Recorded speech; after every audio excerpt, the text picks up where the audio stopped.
വിഷ്ണു കാലിക്കറ്റിലോട്ട് പോയി 2 ദിവസം നമ്മൾ പിരിഞ്ഞിരിക്കും ഇടാ.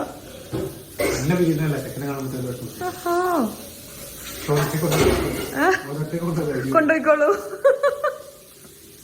അപ്പൊ ഇന്ന് വിഷ്ണു പോയിട്ട് ബുധനാഴ്ചയാണ് നമ്മളിനി തിരിച്ച് കോഴിക്കോട് പോയി. ബുധനാഴ്ച രാത്രി നമ്മൾ എയർപോർട്ടിൽ പോകും.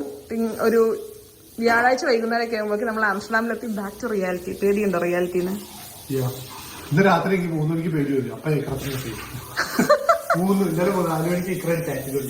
എന്താ ഇല്ല പോണേന്റെ മുന്നേ ഇക്ര ആരാന്നും കൂടെ പറയട്ടെ കേട്ടോ. അല്ലെങ്കിൽ 4 മണിക്ക് ഇക്കറത്തോട് ചാറ്റിങ്ങാന്നൊക്കെ പറയും. ഇക്ര നമ്മുടെ യുവീനെ ബേബി സിറ്റി ചെയ്യാൻ ഇടയ്ക്ക് വരാറുണ്ട് എന്ന് പറഞ്ഞില്ലേ. അപ്പോ ഇക്കറത്തിനോട് നമ്മൾ പറഞ്ഞിട്ടുണ്ടായിരുന്നു വന്നിട്ടുള്ള നെക്സ്റ്റ് 2 days നമുക്കൊരു സപ്പോർട്ട് ആവശ്യം വരും. കാരണം നമ്മളും കുറച്ച് ടയർഡ് ആയിരിക്കുമല്ലോ. അപ്പോൾ യുവീനെ ഒന്ന് വീട്ടിൽ വന്ന് ഹാൻഡിൽ ചെയ്യാൻ, ഒപ്പം വീടൊന്ന് റീസെറ്റ് ചെയ്യാൻ നമുക്ക് സമയത്തിന് വേണ്ടി ഇക്രം 2 days വരുന്നുണ്ട് അല്ലേ.